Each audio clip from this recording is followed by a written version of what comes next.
So our next guest I get the pleasure to speak with is the founder and chief bliss officer, you gotta love that, of Fork That Foods. She's an author, a speaker, host and expert on using SASS, that's simple action steps, with 2 S's there, to increase health and happiness. Everybody, this is Sherry Lee White. Thank you so much for being here. Thank you for having me. I'm so excited. We want to be able to hear you. Make sure you get real close with that. There you go. Thank you for having me. There you go. Now we can hear you. This is a fantastic event. I'm so excited to be part of the very first 24-hour happiness live stream. See, it's energizing, isn't it? It is. I know. Really for you. I can't believe you're still wide awake, bright-eyed and bushy-tailed. I'm just not thinking about how many hours we've been doing this. And please don't anyone remind me, because I'm doing much better as long as I don't hear it. Now, when we're about to talk about health and well-being, you are not a nutritionist. And you're not a psychologist. How did you end up in this position where this is what you're talking about? What happened? Well, you know, my passion for researching the mood-food link actually was born out of desperation. It was a really sad time in my life. I was facing chemotherapy, life in a wheelchair. I was clinically depressed and even having suicidal thoughts. And I just knew I better figure something out. Yeah, well, your mom, you had That's right. kids, I had right. 4 children. And MRIs showed my joints were just dissolving away. The doctors couldn't really figure out what exactly was wrong with me. I went to specialist after specialist. I went to the Mayo Clinic. I went to an allergist. But they knew that my health was deteriorating, that my body was attacking itself. And they said, you know, in these cases, we just do a course of chemotherapy, and then you'll just do immunosuppressant injections for the rest of your life. And if you choose not to do this, it's very likely you'll just continue to deteriorate and end up in a wheelchair. I mean, I couldn't turn a doorknob. I couldn't get out of bed by myself some days. You talked about your little ones reaching up to be picked up. That was the very worst. The very worst part of, aside from the pain and the depression, was I had 2 little babies at the time. They would lift up their arms, and all you want to do is just go scoop them up and kiss all over them and love them. And I couldn't. I just had to look at. I'm like tearing up thinking about it now. Aww. And then my older kids would come to me with tears in their eyes and say, "Mommy, are you dying?" Because they saw my deterioration, right. You know, right in front of them. So what did you do? What was the turning point for you? Where did you go from there? Because well, I know you didn't accept that. Right. You didn't accept that as the reality, which maybe was the turning point, right? That's right. And that's why that's the name of my company. I said, Fork That. Got it. And then I spent years trying anything and everything that I thought might work. I mean, I looked on the internet. I soaked raisins in gin. I ate a whole bunch of gelatin. Okay, some of these, that's great. That's great. But I went for 5 years and didn't find an answer. And it got worse and worse. And right before the 5-year mark, and my husband at the time was like, look, you got to just do it. You know, it's not getting better. Right. I said, all right, give me 3 months. Let me see if I can figure something out. If nothing happens in 3 months, I'll do it. I'll do the chemo. I'll do the immunosuppressants, because, you know, it's not fair to my family. I'm not being able to do anything to help anybody. So you investigated food. Yes. Right. Well, at that point, within that 3 months, right at the end of it, I actually was introduced to a doctor practicing functional medicine. And she said, cut out all the processed foods, put in some good stuff. She did food sensitivity. Now, just curious, did you eat a large amount of processed foods? Or was it every once in a while? I really did. I was running my company. I had 4 small children, like I said. I mean, I was living on diet soda and frozen dinners. You know, it said healthy on it. I didn't know any better. It said healthy, so therefore it must be true. Exactly. Okay. So, and it was really incredible. I couldn't believe the difference in a very short time, cutting out the foods that were causing problems for me, adding in good stuff. Now, the name of your book, though, is called, your upcoming book, which we have to get to. It claims to help people to eat happy, and I love that that's written here in quotes. So it's a thing for you. Yes. So define what you mean by eat Eat Happy? It sounds very cute, but I know that there's something really, really interesting and based in research about this. Exactly. I definitely present all of the research. Excuse me. Okay. A lot of air conditioning on here. There is. About the nutrients that chemically cause us to have better moods and contribute to improved moods.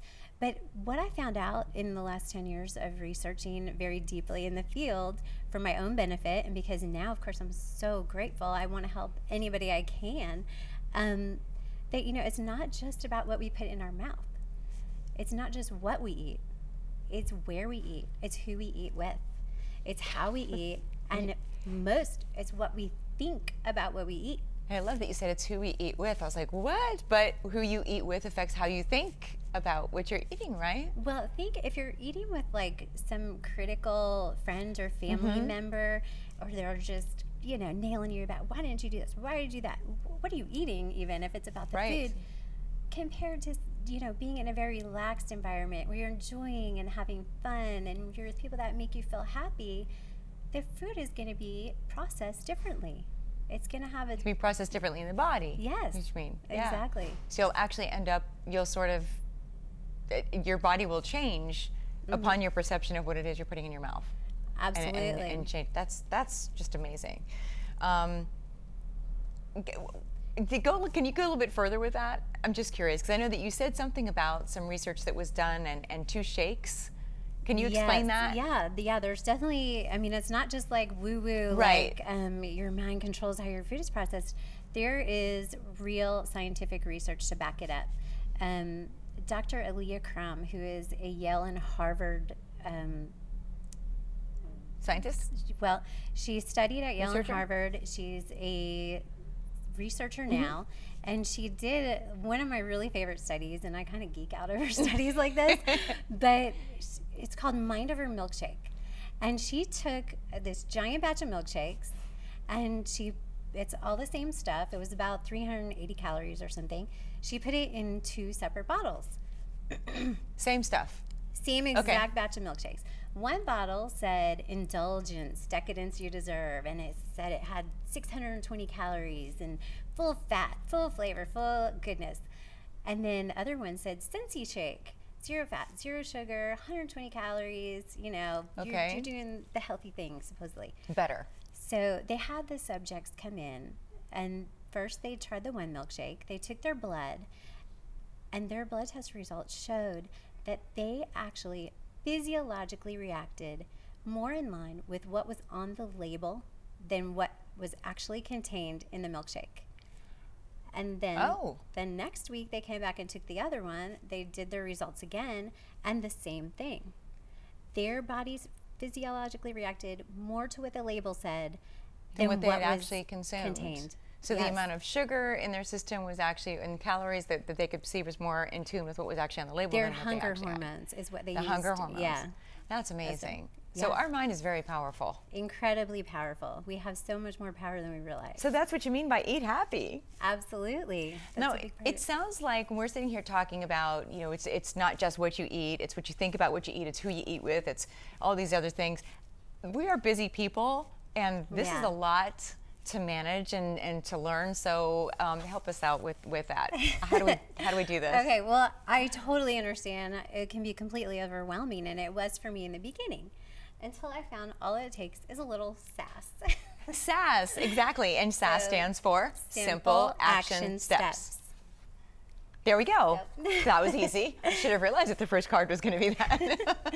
So any area of, you know, what you eat, primarily, it can really be boiled down to 90% of it can be contained here. We've all heard about the sad standard American diet. Yes, we see the hamburgers all piled up sky high, and sandwiches and hamburgers. And we know the toll it takes on our health, on our heart, on our blood sugar levels, on our cholesterol.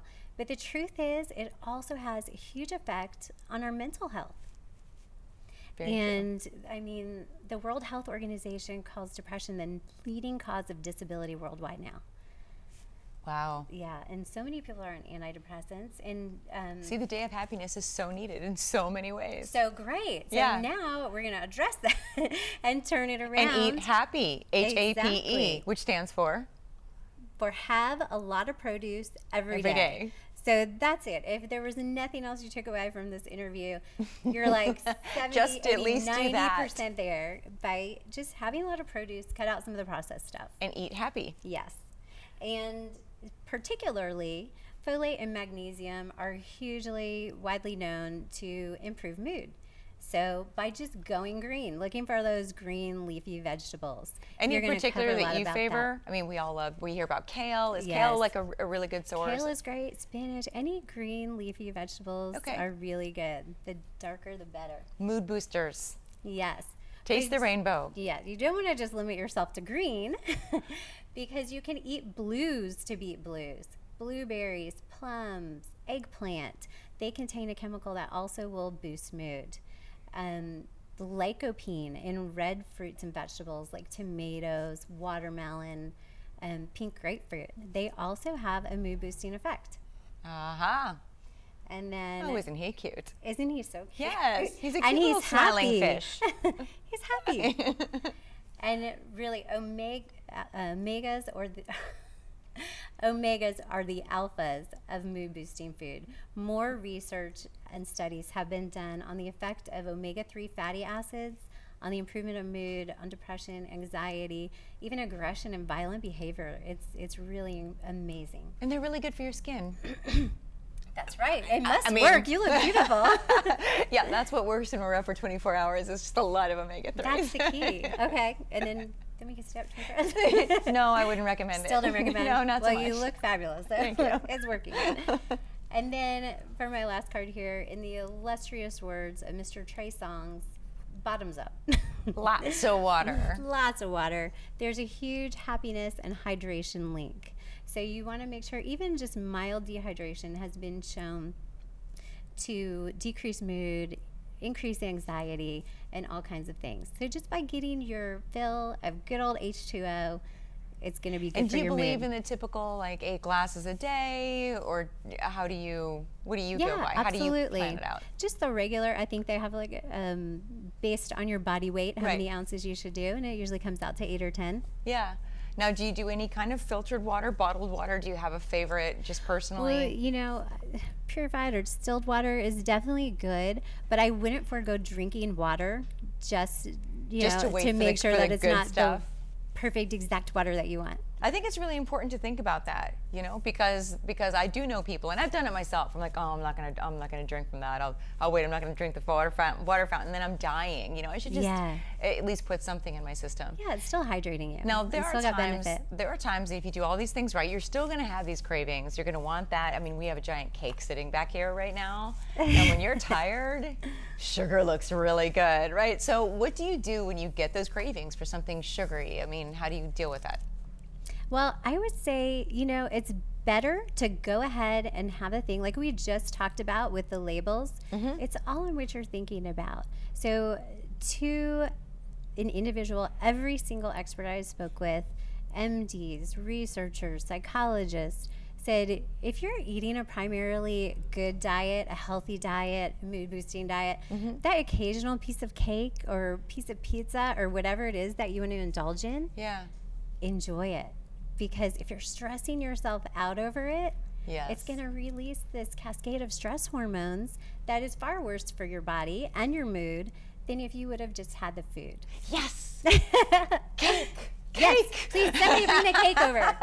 Yes. What is one thing that you can suggest to our viewers right now today? Because this is the Day of Happiness is really about using this to take action, whether it's doing a happy act for somebody or a happy act for yourself. And if we're talking about using food to benefit our well-being and making us happier and eating happy, then what is one thing that you can suggest people can do right now today? Well, you know, I always say that eating happy is built on the 3 M's. So meals, mind, and movement. We already talked about the meals. We already talked about the mind. Yeah. So movement, I mean, there's been so many studies showing that exercise is more effective than antidepressants in some cases. and it's a great mood booster. We all know firsthand. But it doesn't mean you have to run a marathon every day. I mean, grab a partner, grab a kid, grab a broom, dance around your kitchen for a few minutes. You're going to feel pretty happy. Just get up. Don't sit behind the Yes. computer all day long, you know, or if you have a long Right. commute, do something that gets your body moving. If you're Exactly. forced to sit still for any length of time during the day, right? Right. And even tiny little tweaks while you're eating, sitting up straight. I mean, how do you feel when you're kind of like slumped over? You're feeling kind of down, but Right. you're like invigorated and energized if you sit up straight or take a deep breath. I mean, it's the smallest things that can really add up and make a huge difference. Well, that's kind of what we've been saying, you know, like some of Yeah. our researchers have been on. We're talking about the small things that Right. can really, you know, start to add up. You get used to doing the small things day after day after day. And then the next thing you know, you've actually made a big change in your life. Exactly. So everything from the gratitude list to sitting up straight to, you know, drinking more water. And you were the first person on this whole 24-hour live stream that has even approached anything about this. And now I'm going to go and finish my water that I started a couple of hours ago because I feel like it's the least thing that I can do, you know. Yeah. We're depriving ourselves of sleep a little bit, Kim and I, but we can at least keep up on that Stay one thing. hydrated. Yeah, Maybe have absolutely. a slice of cake. And maybe even have a slice of cake. How big of a slice? Well, just a taste. That's all we really need, right? Because that's really all you crave. Whatever you Yeah. can eat happily. Don't get me started. As long as you're not stressing out about it, it's all good. Well, I really appreciate that so much because there's so much about what we can do to help ourselves and our bodies stay healthy in order to stay happy. So you've given us some really, really great. Sorry. It's been a long It's live. time. I'm getting notes. I can't see that. Okay, thank you. Welcome to live, right? Yes. It's like stuff going on all around that you guys can't see, and we're trying to hold it all together over here. You're doing a great job. Well, thank you. And you did a great job. Thank you so much for being here and sharing Thank the you for having information with me. us. When is your book going to be out? We're hoping later this year. Okay, great. And in the meantime, how do we find you? You can go to my website, sherryleewhite.com, Okay. or definitely connect with me on Facebook or Twitter. I love hearing other people's stories and doing anything I can to help encourage and give them easy ways to eat happier. Well, you certainly walk your talk, and thank you so much for sharing today. Really appreciate it. Thank you. Thank you.